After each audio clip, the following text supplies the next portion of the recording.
The civil authorities have issued a child abduction emergency for all of Texas beginning at 8:26 p.m. Tuesday, February 24 and ending at 2:26 a.m. Wednesday, February 25. Amber Alert. Child abduction from Austin, Texas. Suspect vehicle is a red 2017 Ford Mustang with Texas license plate VVK2712.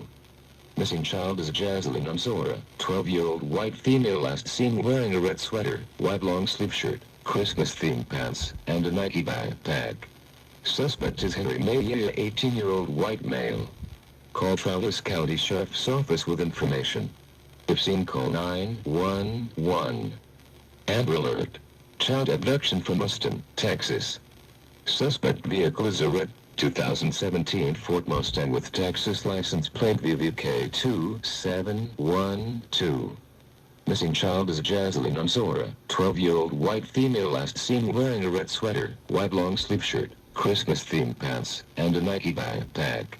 Suspect is Henry Mayer, 18-year-old white male.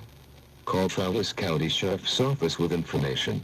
If seen, call 911. To view all active alerts, click here. https txsubscribealerts.dps.texas.gov/alert